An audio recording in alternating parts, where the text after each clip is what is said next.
penso eu que a resolução para o conflito vai acabar se dando com a Ucrânia cedendo uma parte do território. Eu não vejo hoje como, geopoliticamente falando, militarmente falando, a Rússia ceder o corredor que firmou entre Donetsk e a Crimeia.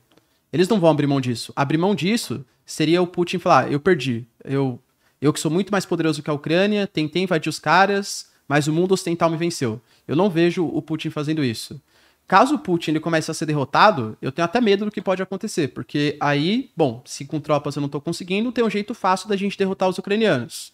Tá com uma bomba tática ali, uma bomba nuclear tática, beleza, a gente derrota os caras.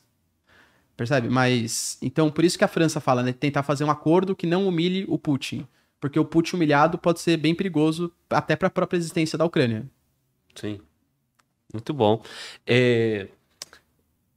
Toda essa tensão que está acontecendo agora, pós-Segunda Guerra, né, pós-Guerra Fria, aquilo tudo ali, é o momento mais tenso mundial. Sim, a gente teve dois momentos, eu diria vários, né, mas os dois principais. 2001, o atentado às Torres Gêmeas. Sim.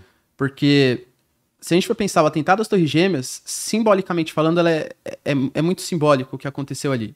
Os Estados Unidos, ele nunca tinha sido atacado dentro do seu próprio território continental. Já foi atacado em Pearl Harbor, né? Mas é uma ilha distante e tal.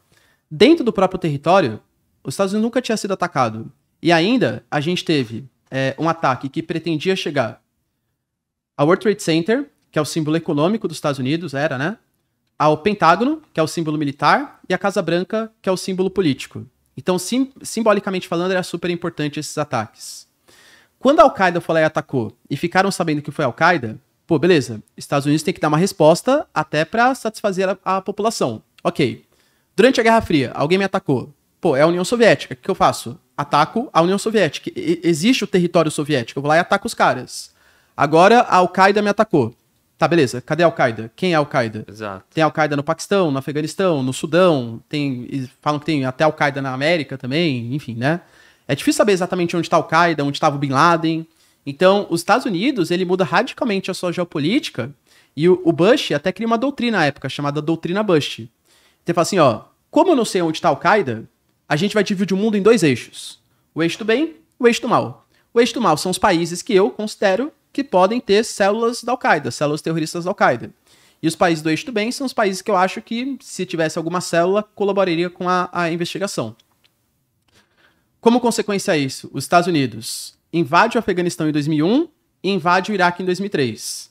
Inclusive, né, até para quem gosta das críticas aos Estados Unidos, quando os Estados Unidos invadem o Iraque em 2003, a principal justificativa que eles tinham qual que era? O Iraque usa armas químicas e biológicas contra os curdos. Sim. Nunca acharam essas armas. E depois chega por isso mesmo, né? Exato. Qual sanção os Estados Unidos sofreu? Nenhum. Foi banido de Olimpíada? Foi sancionado economicamente? Nada, né?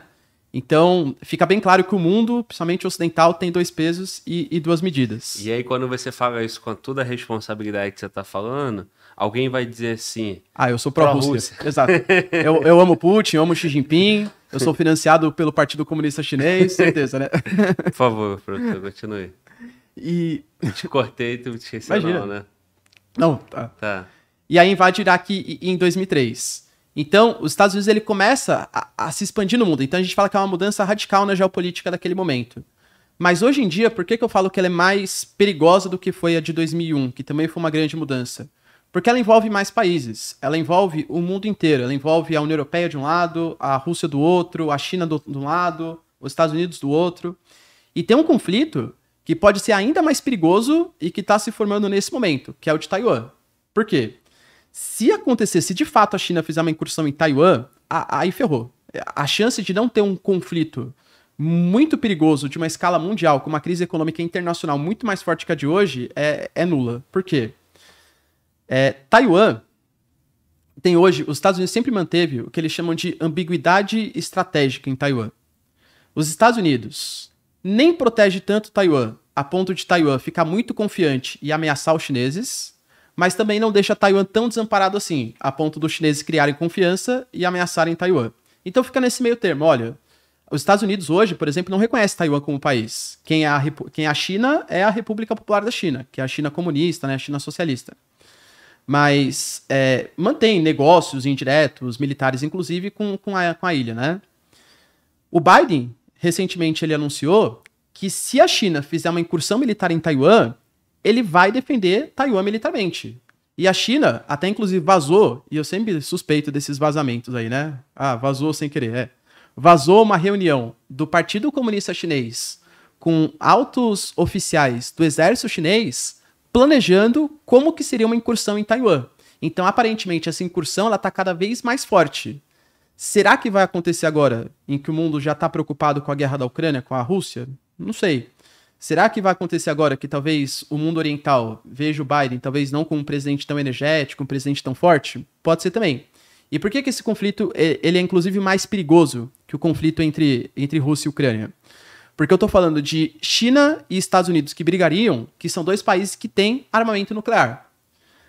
As sanções que estão sendo praticadas à Rússia pelos países ocidentais já estão causando convulsões sociais e econômicas no mundo. Isso porque a Rússia, mesmo que seja um país importante, não é, né? Nossa, que grande PIB que tem. Imagina sancionar a China. Como que a União Europeia vai ter coragem de sancionar a China? Aliás, que país vai ter coragem de sancionar a China? Se você para de comercializar com a China, acaba o capitalismo. O Brasil o Brasil sanciona a China pela incursão em Taiwan. Beleza, olha a crise econômica instalada no Brasil. Nenhum país tem coragem de sancionar a China.